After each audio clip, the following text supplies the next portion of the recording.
Matthew Chase was just 22 years old when he vanished from Los Angeles in the summer of 1988. On the night of June 8th, after dinner with his close friend and roommate, Teresa Dahl, the two returned to their apartment at around 11:45 p.m. That's when Matt noticed his paycheck still sitting on the coffee table. He was running low on funds, and with the bank likely to take 24 hours to process the deposit, he decided to go to the ATM immediately. Even though the machine was only 2 blocks away, Teresa was concerned that it was getting late and insisted that he take her 1983 Volkswagen GTI. She also asked him to pick up some cat food from across the street on his way back. It should have been a quick trip, 15 minutes tops, but an hour passed and Matt still hadn't returned. Teresa assumed that he was just driving around to clear his head, and so went to bed. But when she woke up the next morning and found his room empty, panic set in. She told her brother, Steve, who also lived at the apartment, and together they contacted the police to report him missing. But because Matt had only been gone for a few hours, officers refused to act. They claimed that it was too early to open a case. Unsatisfied, Teresa and Steve started their own search. Steve called the bank, pretending to be Matt, hoping to learn whether his card had actually been used. What he was told was disturbing. Throughout the night, someone had attempted multiple withdrawals from local ATMs, including one for $280. That request was unusual for 2 reasons. First, $280 exceeded the daily ATM withdrawal limit for Matt's card, and second, his account balance was under $100. He had gone to deposit his paycheck for that exact reason. The fact that Matt had tried to withdraw more money than he actually had access to strongly suggested he was under duress. Teresa and Steve brought this new information to the authorities, and they thankfully began taking the investigation more seriously. At the time, most ATMs didn't have security cameras, but one of the machines that Matt's card had accessed that night did. When investigators reviewed the footage, they discovered a grainy yet unmistakable image of Matt standing at the ATM, only with an unidentified man hovering directly behind him, close enough to see his PIN. Police believe that Matt was being threatened and may have intentionally made high withdrawal requests as a distress signal. 2 composite sketches of the unknown figure were created based on the low-resolution photo, but no one recognized the suspect. About a day and a half after Matt's disappearance, his card was used yet again, this time successfully, since his paycheck had cleared. The person withdrew $400, but unfortunately from a machine without a camera. Authorities then immediately froze Matt's account. The next time someone tried to use his card, the ATM confiscated it. Detectives dusted the card for prints, but it came up clean. At the time, investigators believed that Matt may have been struck on the head during a mugging and was wandering the streets of LA with amnesia. This theory actually held a little weight. Matt's roommates, Teresa and Steve, had visited a local rescue mission and heard from regulars that on several occasions, someone matching Matt's appearance had come in for meals.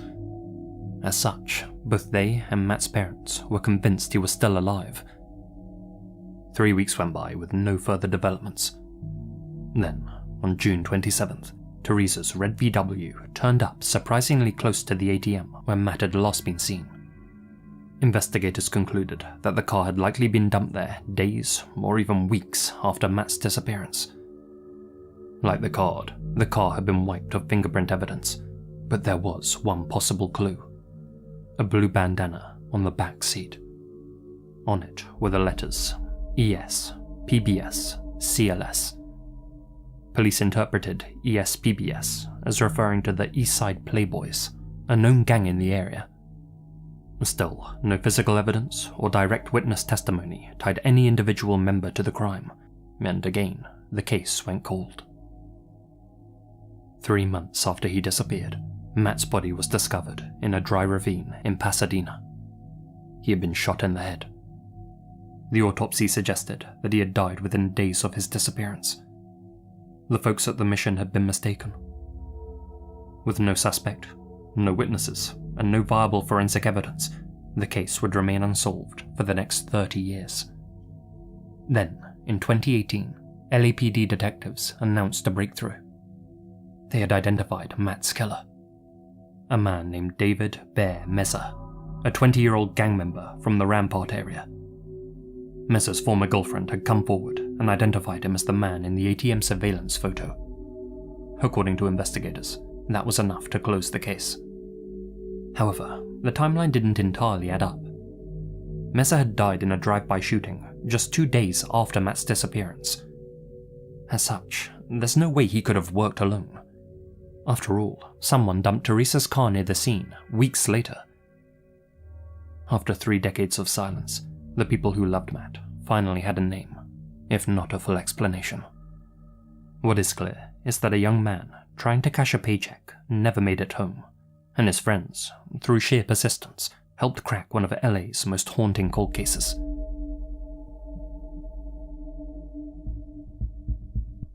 This message is sponsored by Raycon. September's here. Summer's wrapping up. The kids are back at school, and change is in the air. For me, that means finding a new rhythm, and today's sponsor, Raycon, have just the ticket. Their new bone conduction headphones. Unlike regular headphones, they deliver off-ear audio using vibrations to send sounds straight through your bones, hence the name. That means you get crystal clear music, podcasts and calls, while still staying aware of the world around you. I like to use my bone conduction headphones while I'm out jogging. I just whack on my favourite playlist, and don't have to choose between audio and awareness. They're IP68 waterproof and dustproof, tough enough for any route, and have a massive 13-hour battery life, so I can really rely on them. But my favourite thing about these bone conduction headphones has to be the price tag. Raycon delivers the same top-tier performance as the big brands at half the cost, and with over 3 million happy customers and a 30-day guarantee, you can be sure you're in safe hands. So if you'd like to support the channel while grabbing your own pair of bone conduction headphones, click the link in the description box, or go to buyraycon.com/masqueradebc to get 20% off site-wide. That's buyraycon.com/masqueradebc, sponsored by Raycon.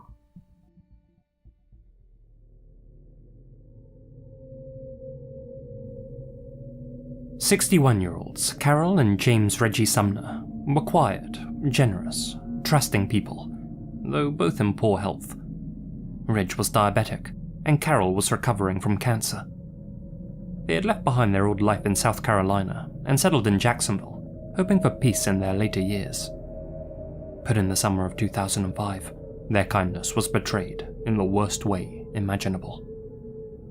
The story begins with Tiffany Cole, a young woman whose father once lived next to the Sumners. Tiffany wasn't especially close to Reggie and Carol, but when the couple decided to sell their home in Charleston, she bought a car from them on installments. From then on, she would periodically visit their new place in Florida to drop off the payments, and when she showed up in June 2005 with her boyfriend, Michael James Jackson, the Sumners, true to form, offered them a bed for the night. It was a gesture of hospitality, but when Michael learned that Reggie and Carol had sold their old home for nearly $100,000, he no longer saw them as generous hosts. He saw 2 elderly, frail targets, isolated and now newly flush with cash. Back in South Carolina, Michael and Tiffany spent several weeks plotting how to get their hands on the Sumners' money. Together, they agreed to raid the aging couple's home, steal their valuables, and access their bank accounts. However, the Sumners were well aware of their faces, and so they would need to employ some heavies. Thus, they approached their 2 18-year-old accomplices, Alan Wade and Bruce Nixon. On the night of July 8, 2005, Alan and Bruce knocked on the Sumners' door, pretending to be lost teenagers looking to use the phone. Of course, Reggie and Carol let them in. But unbeknownst to the Sumners, the boys carried with them a black bag packed with duct tape, gloves, and a convincing toy gun. Within moments, the Sumners were bound and gagged. Michael and Tiffany waited outside in a rented Mazda RX-8, keeping their heads low. Meanwhile, Alan and Bruce ransacked the home for valuables and bank details before forcing the Sumners into the trunk of their own Lincoln Town Car. Then, the convoy set off, the Mazda in front to draw police if necessary, the Lincoln behind with the Reggie and Carol sealed inside. At a gas station, the group stopped for fuel, then pressed on into Georgia. Hours later, in the woods, Reggie and Carol were dragged from the trunk of their own vehicle. They were forced to give up their bank pins before being tossed into a pre-dug hole in the ground. You see, Days earlier, the 4 co-conspirators had driven out to that wooded stretch of southern Georgia and dug a grave. Before they had even set their plan in motion, they had decided there should be no witnesses. Michael became enraged when he saw the duct tape over the Sumner's eyes had loosened, saying that he didn't want them to see his face in their final moments. It was a mind thing, he said. After the tape was stuck back down, Reggie and Carol were made to lie down in the dirt. They were then callously buried alive. The killers abandoned the Lincoln in a field, then returned to the Sumner's home to steal the couple's computer, which they pawned for cash. Over the following days, they began draining the Sumner's accounts, hitting ATMs across Florida, withdrawing several $1,000s in total. Surveillance footage from one machine captured Michael Jackson withdrawing money from Reggie's account, money which he, Tiffany, and Alan spent on champagne and limousine rides. Aware that the couple had been reported missing, 2 days after the murder, the killers tried another trick. A phone call to the police, in which they pretended to be Reggie and Carol. How you doing? My name is Reggie. I'm out of town with my wife right now. Her sister passed away. A friend of ours that lives in the neighborhood called this morning and said that the garage was open and that the Lincoln was missing. We just moved actually to there not long ago from South Carolina. Do you have anybody that we can contact to help us make sure that everything in the house should be there? No, sir. My family lives in another state. When this recording was played to the Sumner's daughter, Rhonda, she confirmed that the voices didn't belong to her parents. On July 14th, investigators traced the ATM withdrawals and tracked the group to a motel in Charleston. Inside, they found some of the Sumner's stolen belongings. Michael, Tiffany, and Alan were arrested. Bruce Nixon, who was later picked up in Jacksonville, cracked almost immediately. He told investigators everything, including the location of the burial site. 8 days after the murders, Reggie and Carol were finally found buried in that shallow pit. According to Bruce, they had been clinging to each other when they were forced into the trunk and into their grave. Even in death, they hadn't let go. The medical examiner later confirmed what investigators already feared. Sand and soil were packed into their throats and airways. They had suffocated slowly, inhaling the dirt as it filled the grave. After a lot of finger-pointing, downplaying, and denial, Michael Jackson, Tiffany Cole, and Alan Wade were all charged with first-degree murder, kidnapping, and robbery. Tiffany claimed that she had no intention of killing her old neighbors, insisting that Michael was the mastermind behind the entire heist. Yet despite pleading ignorance, she couldn't explain why she had pretended to be Carol Sumner on the phone to the police, nor why she had happily enjoyed the Sumner's money in the aftermath of their deaths. Ultimately, Michael, Tiffany, and Alan were all found guilty and sentenced to death in 2007. Because he cooperated with the investigation, Bruce Nixon was instead sentenced to 45 years behind bars. In 2016, the US Supreme Court ruled that Florida's death penalty system, which allowed for non-unanimous jury votes, was unconstitutional. This meant that all 3 death sentences were overturned and had to be reconsidered. In 2022, Alan Wade was resentenced to life without parole. In court, he told the judge that the version of himself who committed those crimes no longer exists. In August 2023, Michael Jackson was again sentenced to death. Witnesses reiterated that he was the ringleader who gave the orders, who controlled the plan, and who made sure the couple never came out alive. Just days later, Tiffany Cole was spared the death penalty by a 10-2 jury vote. She's now serving life without parole.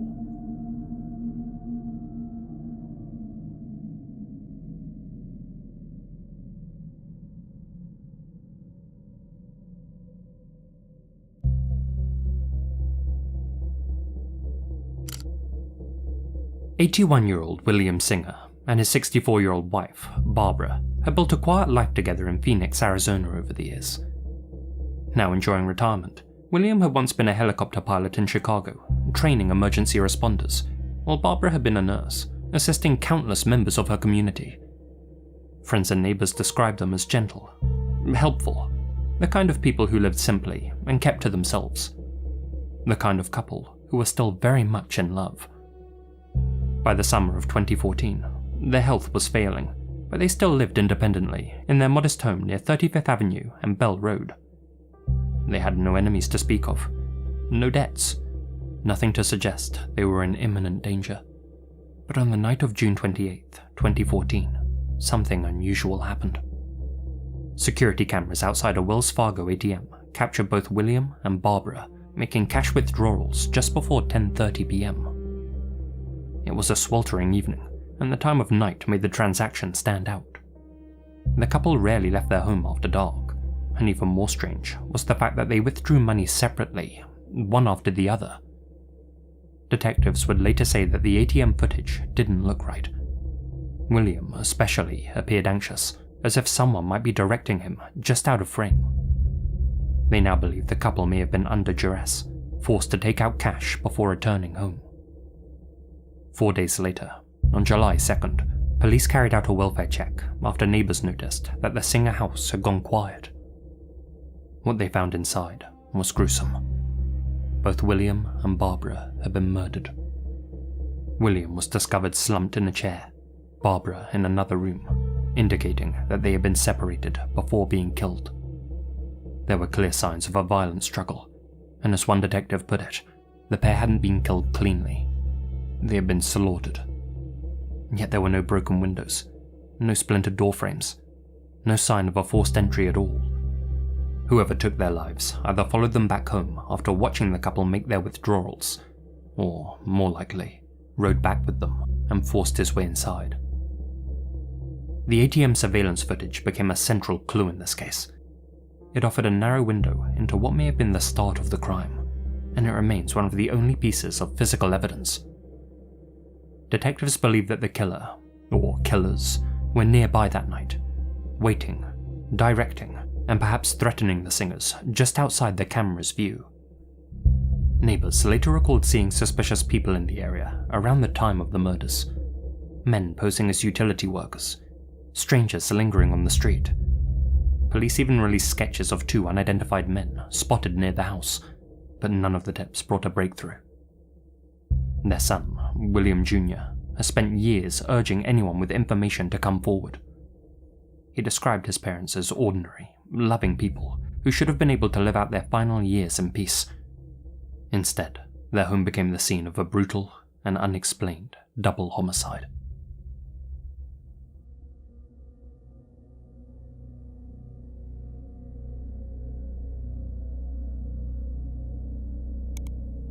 In September 1998, 29-year-old Kayo Matsuzawa, a tourist from Yamagata, Japan, landed in Auckland. She had come to New Zealand the year before to study English, but had spent most of her time in Christchurch and was eager to explore the rest of the country. Friends described her as cheerful, kind, someone who could befriend anyone. She wrote postcards home regularly, promising her mother that she would return in November. Auckland was just another stop on her travels, and a safe one at that. In fact, she had needed to constantly reassure her family back home that New Zealand was an extremely safe country and that there was no need to worry about her well-being. At around midday on the 11th, Kayo's flight touched down. At 12:14 p.m, she was filmed by a bank security camera stepping off an airport bus on Queen Street. She then immediately checked into the backpackers hostel on Fort Street, where she planned to stay for 3 nights, and neatly arranged her belongings in her dorm. Around an hour later, she set off to explore the city. At 3:32 p.m, a BNZ security camera caught her walking past the Countrywide building, a mere 2-minute stroll from her hostel. She appeared to be alone. It was the last confirmed sighting of Kayo alive. Days passed with no word from the young tourist. Then, on September 16th, her handbag, passport, and insurance papers surfaced in a rubbish bin on Albert Street. On September 22nd, a fire alarm technician opened a utility cupboard in the Centre Court building at 131 Queen Street. As the door swung open, a strange smell, similar to ammonia, hit his nostrils, and he was jump-scared by a mannequin which fell towards him and hit the floor. But his surprise turned to horror when he realized what he was actually looking at. It wasn't a mannequin. It was the partially decomposed, disrobed body of Kayo Matsuzawa. The cupboard where she was found was hidden in a confusing maze of stairwells shared between the Center Court and B&Z buildings. It was a space accessible through multiple routes: a food court, a pub, a car park. Access cards were required for some doors, but people who worked there admitted that strangers often slipped in through side entrances. The room with the cupboard itself was locked, but could be opened with something as simple as a screwdriver. The state of Kayo's body meant that her cause of death couldn't be determined. Male DNA was found under her fingernails, suggesting that she had fought back against her attacker, but no match has ever been made public. None of her clothing, nor her crescent-shaped silver earrings or delicate gold ring with a pink stone have ever been recovered. Police considered whether she had been given a drink which had been spiked, perhaps at the QF Tavern connected to the building, or the International Food Hall inside Center Court. Those who knew Kayo described her as a light drinker who could barely finish a bottle of beer. She wasn't the type to wander into bars alone. However, she was friendly enough to go with new acquaintances. Her friend, Naomi Saishu, said that she was the kind of person who could easily make friends, especially at a hostel. She wasn't a shy person, and her English skills were very good. In the opinion of many, she may have met and put her trust in the wrong individual. Over time, more evidence, or the lack thereof, presented itself. On the weekend Kayo vanished, the electronic swipe card logs that tracked who went in and out of the B&Z and Center Court buildings had been wiped. Even the paper printouts were missing. On top of that, the disposal of Kayo's belongings raised more questions. They'd been found dumped in a public bin 5 days after she had disappeared. Whoever took her life had almost certainly returned to the scene before her body was discovered and removed and destroyed evidence. And whoever they were careful. There were no fingerprints, no DNA aside from that found under Kayo's nails. But with so much evidence missing from the scene, it's noteworthy that the killer didn't remove Kayo's body from the stairwell cupboard.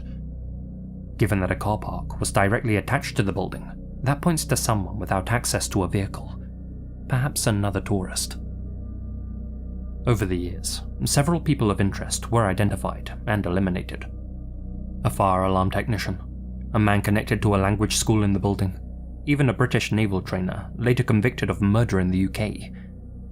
For a while, a Ukrainian backpacker with mental health issues who stayed in Kayo's hostel briefly became the prime suspect. He was eccentric, and a witness claimed to have seen him with an East Asian woman. He had also been seen pawning jewelry, and suspiciously, had left the country the same day Kayo's body was found. But none of these leads led anywhere. The jewelry the man pawned was located and determined not to be Kayo's. The man himself was tracked down by Interpol 2 years later and interviewed. Investigators determined he wasn't involved. In 2018, police finally revealed a new development.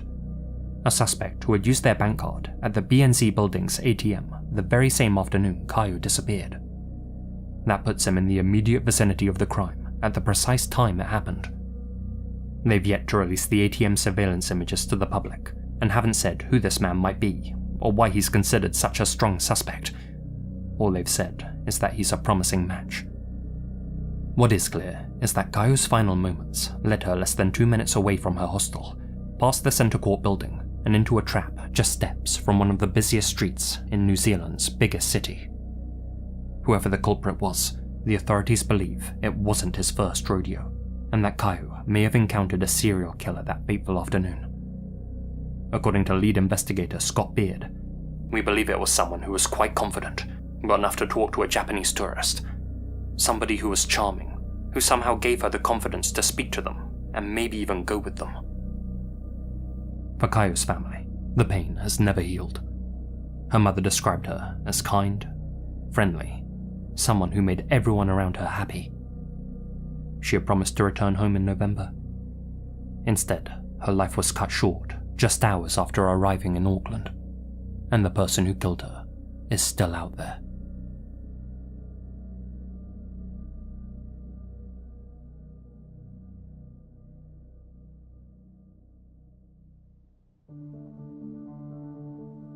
A huge thank you to my supporters here on YouTube and over on Patreon, especially my biggest supporters: Holly Lyons, Thomas Armand, Alana Pons, Asia Mina, Alicia 1996 V, Asriel Warakai, Adelstein Trustesum, Colin Munsma, Connell Lotham, MZs, Farewell Tattoos Jax FL, George Lopez, Gina Valera, Grace Archie, Hamish, John Stuart Muller, Lucy Cushinada, Michelle F. Granfield, Misty Blue Longi, Orlando Torres, Peter Loldredge, Svisso Skivcool, DNS Mum, Terry Ford, and Geokai. Thank you guys so much for your continued support.